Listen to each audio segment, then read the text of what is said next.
Sri Ramesh Agarwal, Sri MC Das,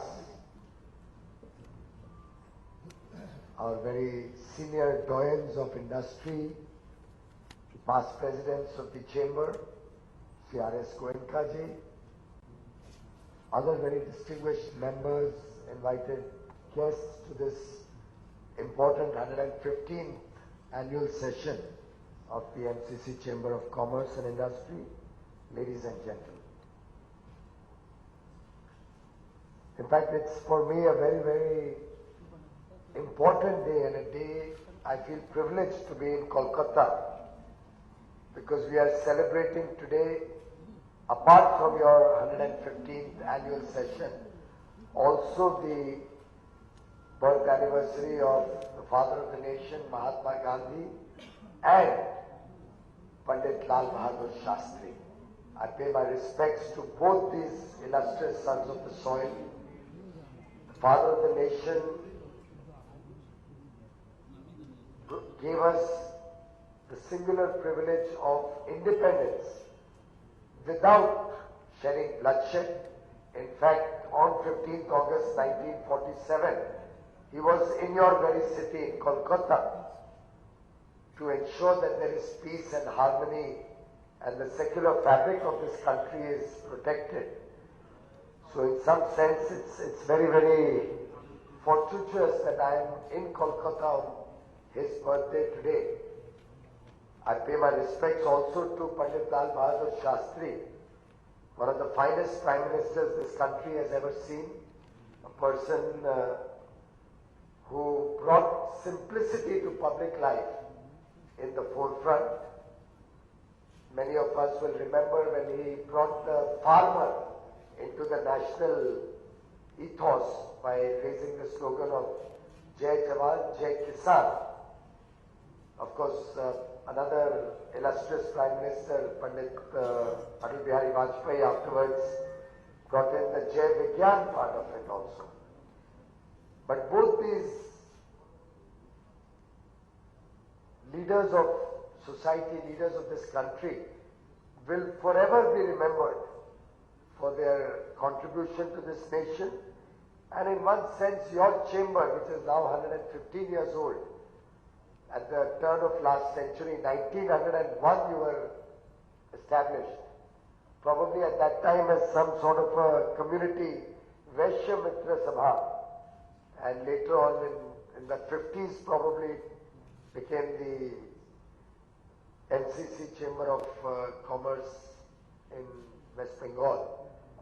But as my good friend Mr. Bangar was venturing to suggest, while this may not possibly be the biggest chamber in Kolkata, but in terms of depth of leadership, in terms of scholarly approach to issues, you clearly have an edge over many other chambers, and I compliment all of the members and leaders of this chamber for the good work that they are doing. In fact, Mr. Goenka's presidential address was truly comprehensive, covered a gamut of issues, both international and national. It covered state subjects, and I was very impressed to see the number of programs that you have conducted over the last 1 year. I'm sure Mr. Bangar will continue in that same streak. As we often say, there should be competition amongst states, competition amongst industry, and that's when the consumer or the people of India can get the best.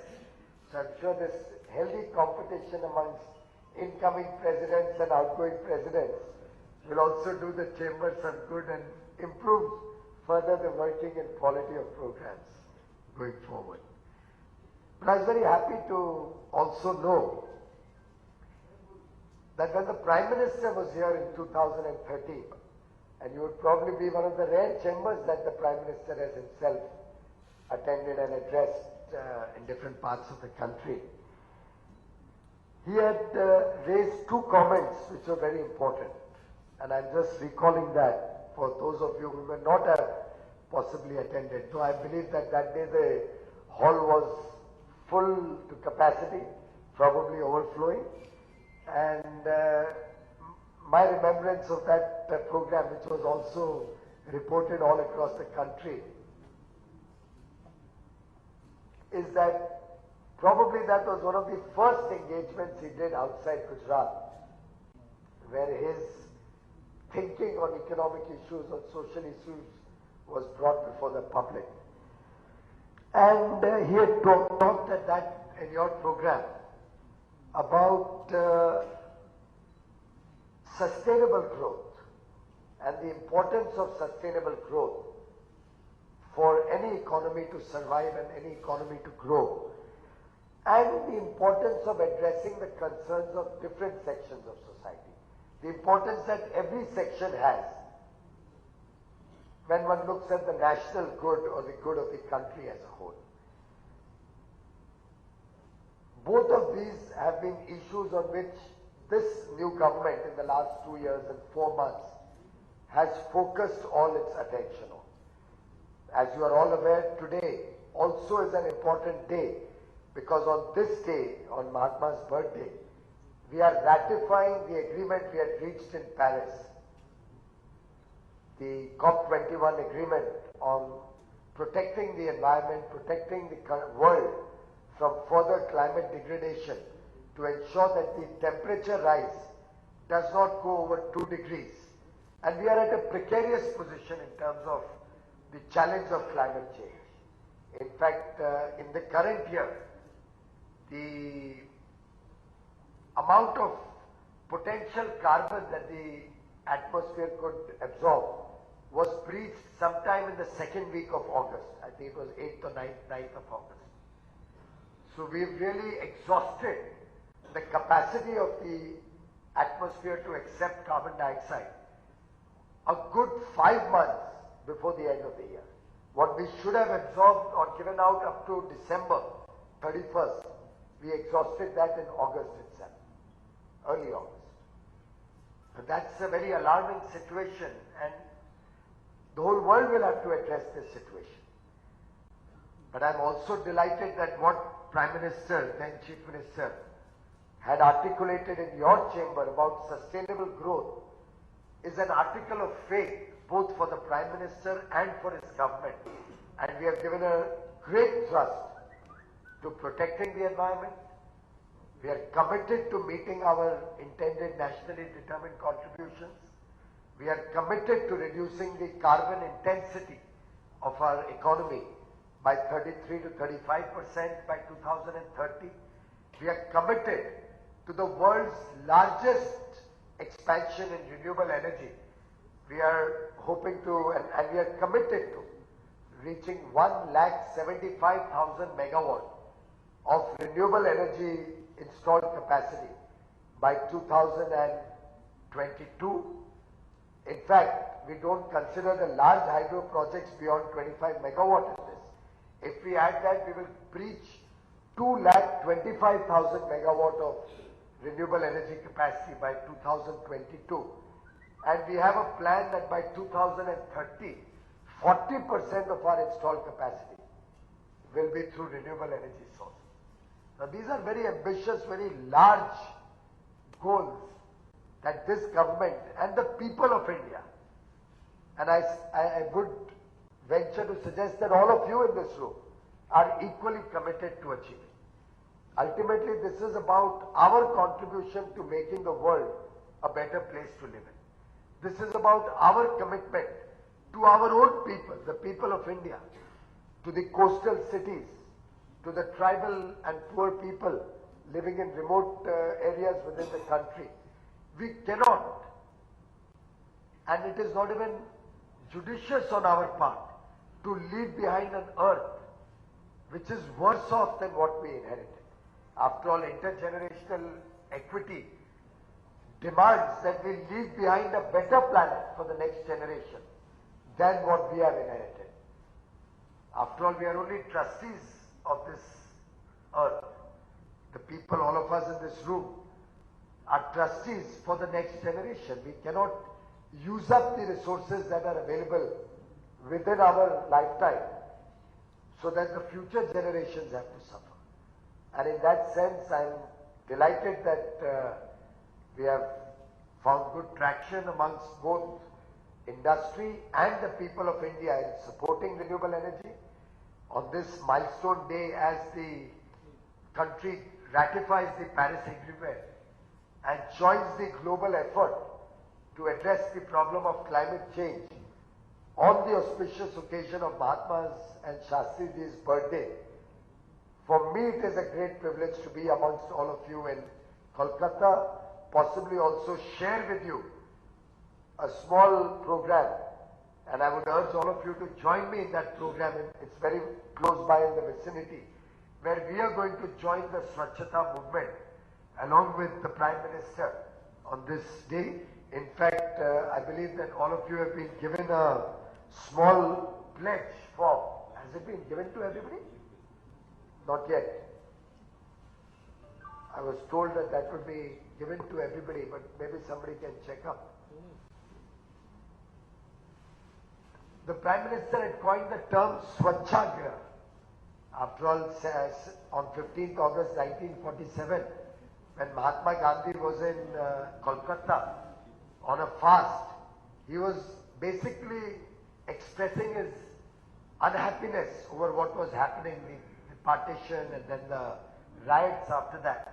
And his form of Satyagraha has not only got us independence, but has shown the world that peacefully also such a large movement can be carried out. So Prime Minister recently in one of his interactions had coined the word Swachhagraha.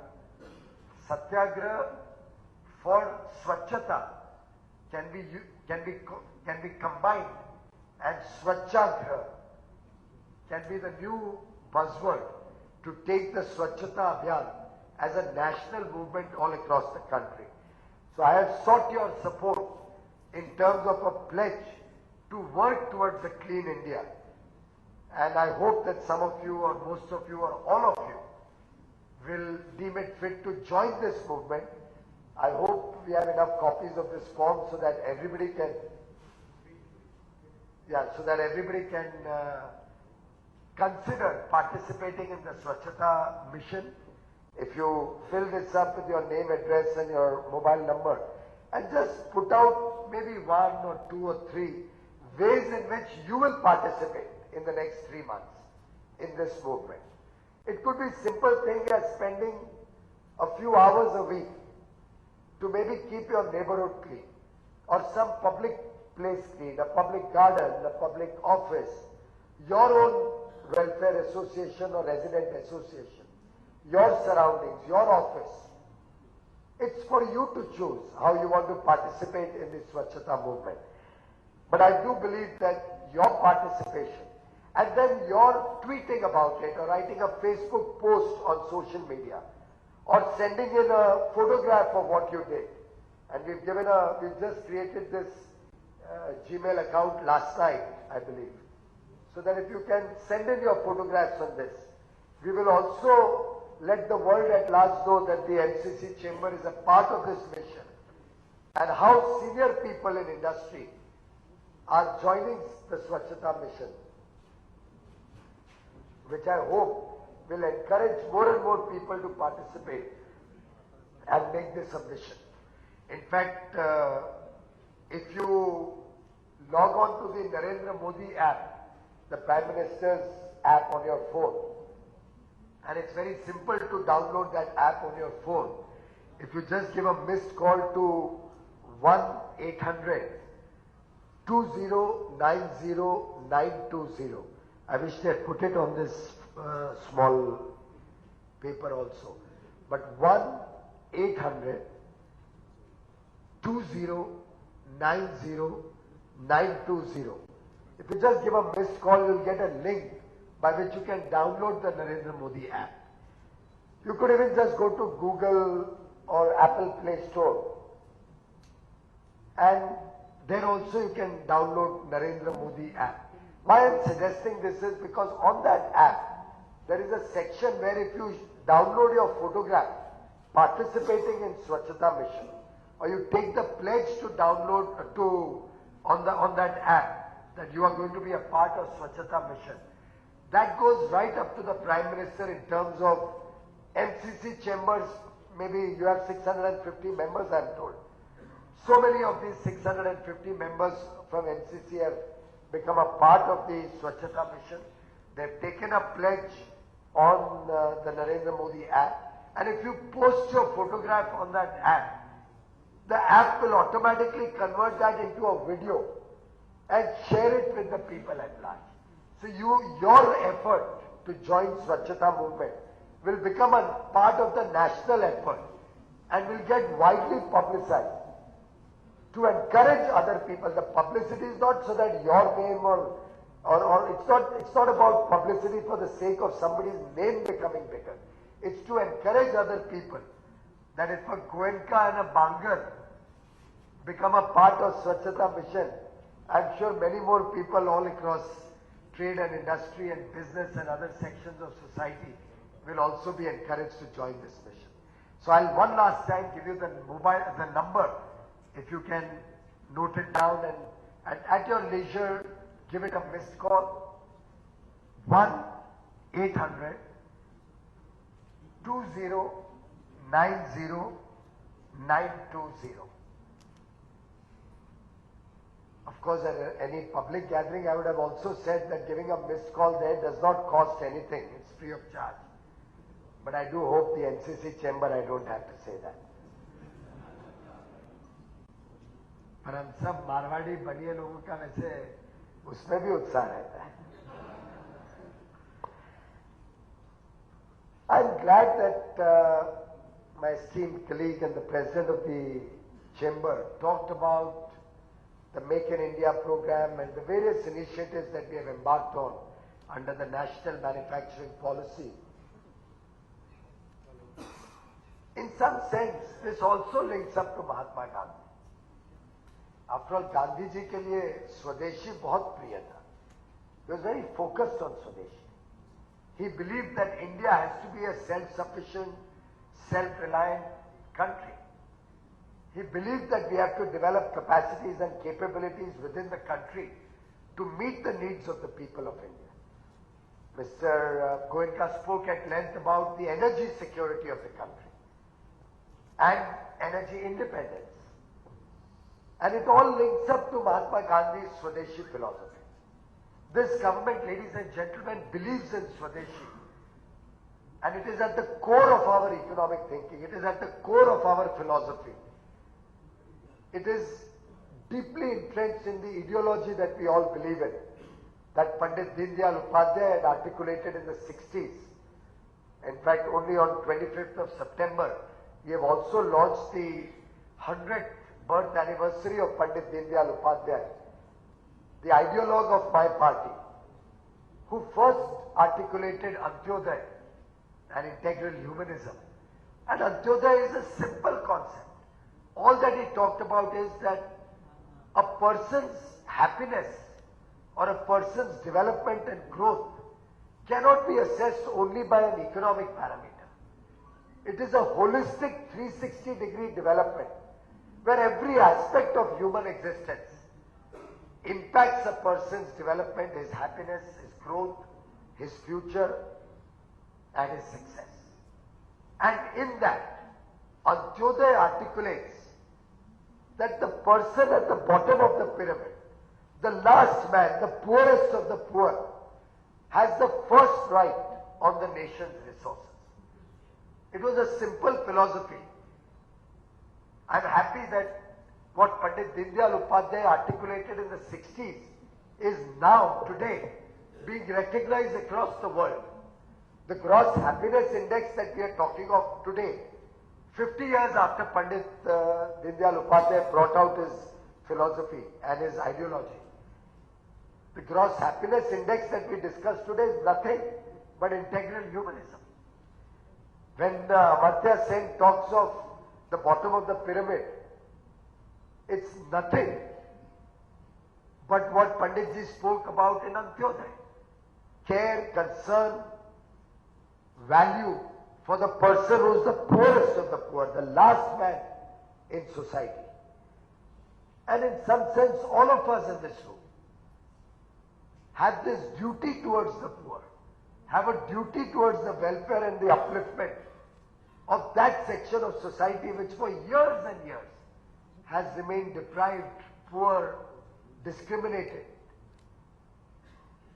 Of course, these are lessons that we don't need to teach all of you, because I know for a fact that almost every member of the NCC chamber is very philanthropic in his outlook, would have some school, some college, some hospital, some old man's home, some women's home, some students' hostel, some work in some tribal area that you are all associated with. I know that for a fact, and I trust each one is contributing to society to the best of his ability. This community that you all come from has been known to be very philanthropic, very giving, participating in social good. In that same stream, Swadeshi also holds great importance. How we shall be able to become a self-reliant economy, how we will be able to promote Khadi, for example. Mahatma Gandhi tried till his last days would spin the wheel and would generate cloth for himself and for his near and dear ones. Over the years, while Khadi may have lost relevance, but we are finding that if we were to bring back Khadi into the national thinking, Khadi need not be only for giving a source of income for the poor. Khadi, in fact, also will hold a great deal of relevance for fashion fabric today. We are finding very known and famous fashion designers able to convert Khadi into a fashion product. And if Ganesh from the solar industry would add a solar dimension to the spinning wheel, to the charkha, you could actually give a lot more value to the labor and work of a person who spins Khadi on the charkha, not only by increasing his output, improving his income, increasing the value add that he can do to society, but also helping a poor family come up in life, give good education to his children, provide medical health care for his aged parents, and connect India with a product that is completely indigenous, completely our own, and can actually be a harbinger of prosperity for millions of households. So in so many ways, 2nd October, Kolkata, Mahatma Gandhi connect with what Mr. Goenka said today, that it only adds to my happiness and pleasure at being amongst all of you today. Of course, you very rightly talked about West Bengal. West Bengal is a part of Eastern India, Jharkhand, Chhattisgarh, Odisha, the Seven Sisters, Sikkim. This whole region, unfortunately, has remained backward over the years, has not developed at the same pace that we see the western part of India or the southern part of India grow. This has been a matter of angst for the Prime Minister and for his government, and we have made every effort in every program that we have initiated to see how we can ensure the development of Eastern India in a much faster way. In fact, you are all aware that most of Eastern India is ruled by parties which are not the Bharatiya Janata Party or allies of the BJP, not NDA parties. It is only recently we got Assam. Despite that, this government has never discriminated based on the political dispensation in government in any state when it came to our programs, our activities. After all, when we did the transparent coal block auctions, by which lakhs of crores of rupees of revenue will accrue to the coal-bearing states in the next 25 years as the coal is mined from these mines, we ensured that every rupee out of that goes to these coal-bearing states, and they are largely in Eastern India. West Bengal is one of the largest coal-bearing states. Jharkhand, Chhattisgarh. All that revenue will come to these states so that these states can use it for public welfare. After all, the income disclosure scheme that just completed yesterday, and I would like to thank all the people of India who participated, who used this last window of opportunity to come clean and let bygones be bygones, pay the tax, pay the penalty on it and come clean. Over 64,000 people have filed IDS declarations. By first count, more than 65,000 crores and nearly 30,000 crores of income tax revenue will accrue from this scheme. I am told there are still many applications being verified, and this figure will only go up in the days to come once all of them get verified and are accepted. Now all of this money, as the Honorable Finance Minister said yesterday, is money that will go in the public welfare programs. And ultimately, you also raised the point about competitiveness and keeping power costs low or manufacturing costs low to improve our export competitiveness. The GST, which this government has navigated very successfully, something which for years and years was a thorny issue, has been passed with complete unanimity across the country.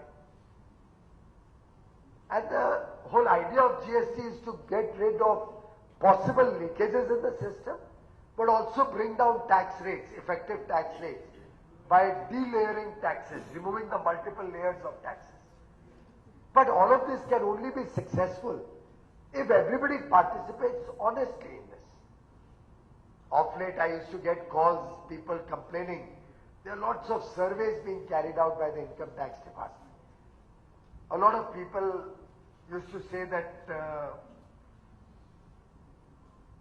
tax rates are high in this country, and therefore people used to cheat.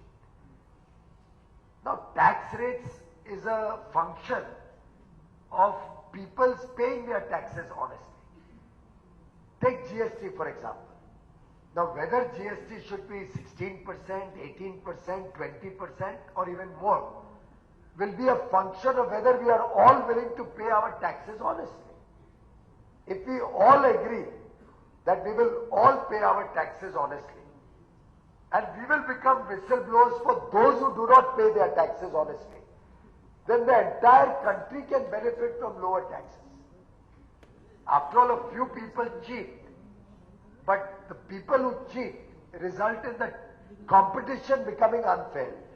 Once the competition becomes unfair, others have to start cheating.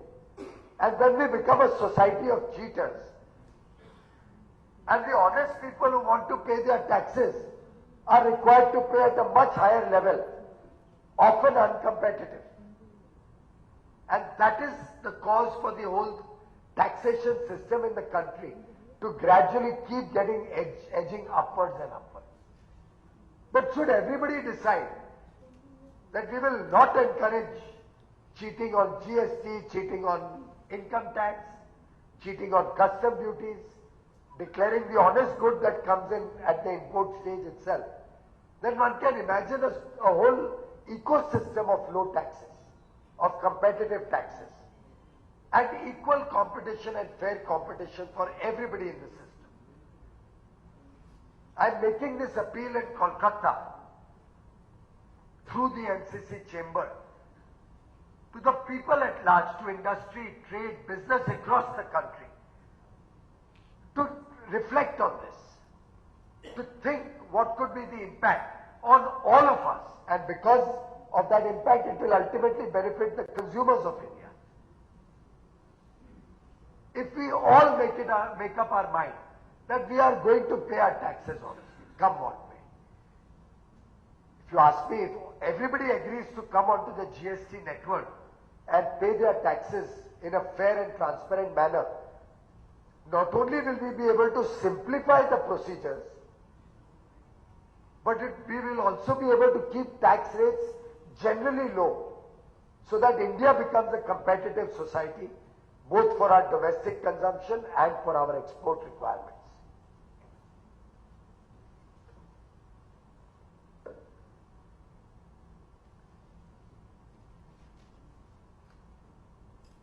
In In the same vein, if we were to see the issue you just raised about land, for instance, you raised the point about land and labor being a problem, and because of which mines and power plants, thank you very much, are not able to come up. My own approach, and I am submitting it very humbly for your consideration, is slightly different. Okay, if there is a problem about availability of land for power plants, I have provided that in the tariff policy, let's see that we expand existing plants. And I know for a fact that all these old plants have huge excess areas. At that time they used to take large areas of land whenever any project would come up. Let's in the first instance focus our energies to utilize the available assets in a more efficient manner. For your renewable energy thrust, you talked about that in your address. Let's look at only barren land. I was just reading on the flight as I came in, and I've asked my boys to tweet it. Might have been tweeted by now or will be done later in the day. The example of farmers in Punjab. Now Punjab is a farming state. Largely people are into farming and very successful and prosperous farming. But then there are barren pieces of land also. The Punjab government has encouraged farmers to give barren land, which is not good for farming, fallow land, or lease on a monthly rent or an annual rent for setting up renewable energy projects. Now some farmers have been quoted in that article who are delighted. They said we have remained in poverty for years despite having 20 acres of land, and suddenly this land has been taken up for setting up a solar unit, and we are getting 50,000 rupees per acre for that land which otherwise was only a liability. We never earned any money, but to protect our land we used to spend money on it. So he suddenly is making 10 lakh rupees out of his farmland, on which his income was otherwise zero or minus. He's a thrilled person. With that money he'll educate his children, he'll have a better life for the future. And it's a contract which will give him this income growing. There will be a small growth in this income every 1 year or 3 years or 5 years to protect him also from inflation. So what we will have to do as a nation and as business and industry participants is to think innovatively. In my own coal mines, ladies and gentlemen, I don't think I'm facing any significant problem of land acquisition. I may have a problem in some parts of the country. Local agitations, recent problems sometimes may come in. But by and large, I'm happy to share with you, I receive more delegations of people asking me to buy their land than people asking me not to buy their land. Because in most of these mining areas, very rarely there is farming, and even then the income is much less. And with the current land acquisition laws, which earlier did not apply to the coal-bearing areas, I must share with you the law that was passed in 2013 by the erstwhile government had exempted the coal-bearing areas from the new land acquisition rules and laws. It is Prime Minister Modi's government which has brought in those areas also for getting the benefit of increased compensation.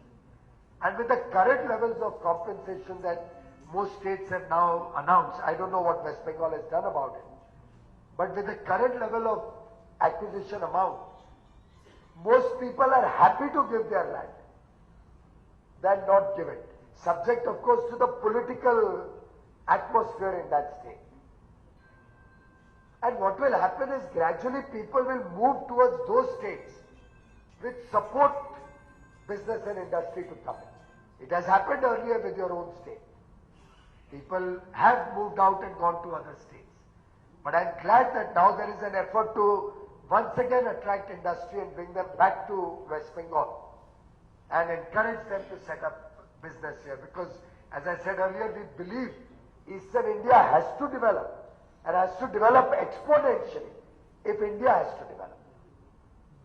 We would like to see a more uniform and equitable distribution of wealth and growth and prosperity in the country.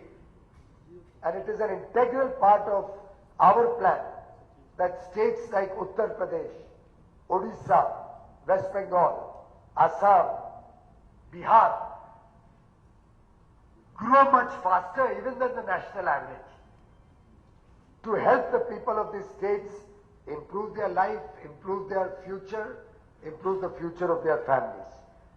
And in that, this government of Prime Minister Modi stands committed to support every effort that you in industry or governments in these eastern states will make to expand opportunities, to provide support and ensure a peaceful and business-friendly and conducive atmosphere for the development of business, for the growth and prosperity of the people of these eastern states in the country. In fact, in some sense, my own understanding is that most entrepreneurs across the country that we talk about, that I keep meeting and come across in the course of my work before I became a minister and now my work as a minister, have some traditional origin from Kolkata. In more cases than not, when I meet people and then we start talking or getting to know each other better, you find some street that one generation, two generations, 4 generations back, they hailed from Kolkata or West Bengal. I see that all across the country. I see a lot of people, if they meet an industrialist from Kolkata, suddenly break into Bengali and I say, oh, you also? They say, yeah, I was born in Kolkata, I studied in, which is that famous college here, St. Xavier's and Fergus, Presidency College, many famous names that somebody or the other will say, yeah, I've spent so many years in Baliganj or... So I think it's time to redeem that old glory of Kolkata and West Bengal. Get back the excitement and trade and business into this very vibrant and beautiful city of joy. And I'm sure this chamber will be at the forefront of that rejuvenation, will be at that forefront of providing newer and better opportunities. I'm sure Mr. Bangar's tenure will be equally fruitful, equally exciting. I do hope your chamber will take up the Swachhata mission also in right earnest in the days ahead. And I wish each one and every one of you a wonderful Durga Puja, a wonderful holiday season. Please do continue to work also. The pujas are meant to be also a time to recommit ourselves to working harder. And we also do our pujas. But I think work also is a puja, work also is a way of dedicating ourselves to a better life. I wish you, your families, great prosperities in the year and years ahead. I wish your chamber many years of service to trade and industry. Happy Durga Puja, happy Navratri, and a happy festival season to all of you. Thank you very much.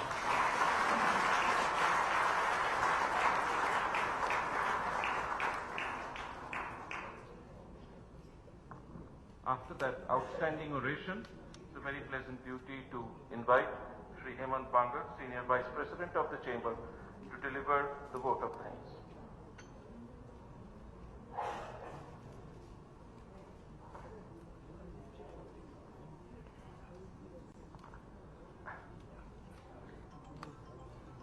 I deem it a great privilege and honor to propose a hearty vote of thanks on behalf of MCC Chamber of Commerce and Industry to all of you here and all of you here to our Honorable Chief Guest, Shri